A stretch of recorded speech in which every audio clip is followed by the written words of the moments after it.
Hey everybody, welcome to Weekly WTF, where I'm going to go over whatever it is that week that just kind of makes you go, what the F? And there's my cat. Come on, Mackie. There he is. Hello. He has a knack for coming up here whenever I start a video.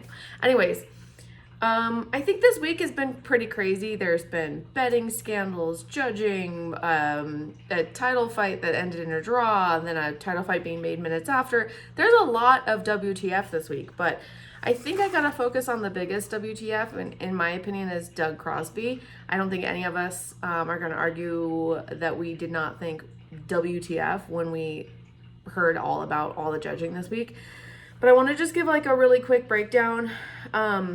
I'm going to focus mostly on the Paddy Jared fight, touching a little bit on the others, but I think there was something I kind of looked, just a quick rundown of some UFC fighters who picked Paddy over Jared and Jared over Paddy. The list is kind of jarring. If you look at who picked Jared as winning, we've got Nate Diaz, Francis Ngannou, Dominic Cruz, Chris Weidman, Corey Anderson, Gilbert Burns, Terrence McKinney, to name a few.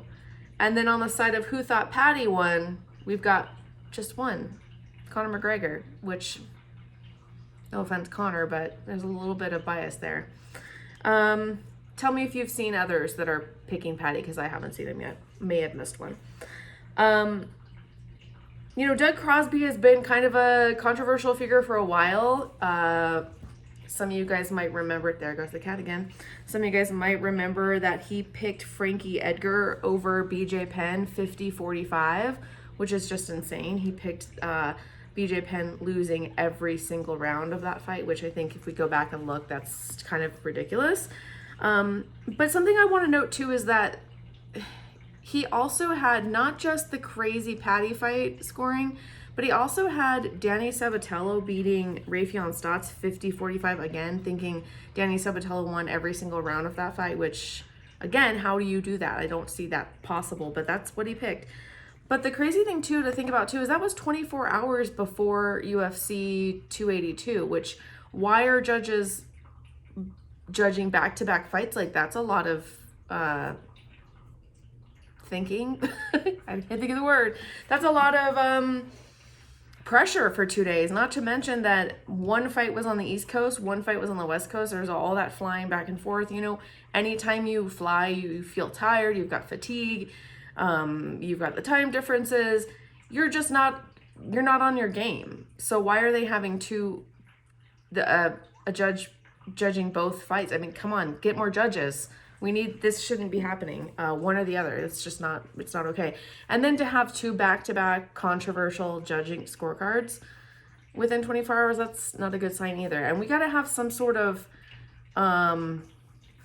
accountability here. There's got to be, and accountability with the public, not just accountability within the commission, because I know that after the fights, and I've seen this myself, the judges and referees will go backstage and they'll have sort of a meeting and they'll talk about what went right, what went wrong, how they can improve, whatever, amongst themselves. And that's great.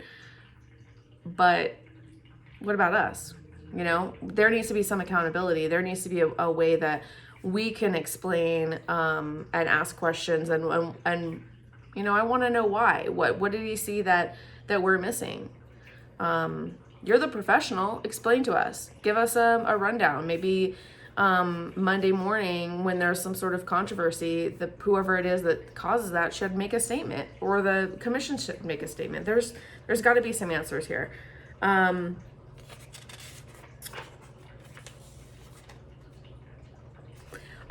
thing I do want to know. There was also the controversial draw in the main event, and I do want to make sure everybody is aware Doug Crosby was not part of that, so we can't blame him for everything.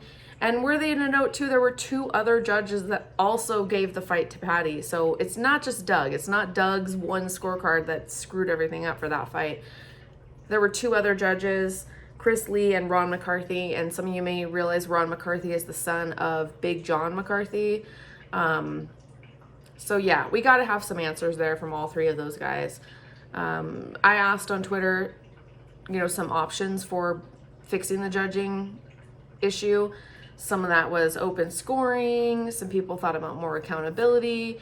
An interesting point was having 5 judges and then having only, the worst score and the best score thrown out. So it's just the middle scores that are used. I kind of like that idea. I don't know, maybe that would be interesting to there he goes again. Maybe interesting to try out, maybe have that not be a rule, but let's do a whole card where that's the case and see how different the scores would look at the end of the night. Maybe not use those scores necessarily yet, but just sort of test it and see. There's got to be a way to fix it, though. I don't agree that there's no way to fix it. I saw a few people say that it's impossible to fix. I don't think it is. I think there's always, maybe it's not possible to fix it completely, but I think there's definitely ways to improve it. The thing with bad judging is that there are lives and careers at risk and at stake. Jared's not going to get his win bonus. He's not going to be able to say he was the first man to beat Paddy in the UFC, even though that's clearly what happened. That momentum of a win streak is gone. You got to feel insecure in your next fight. You got to wonder, like,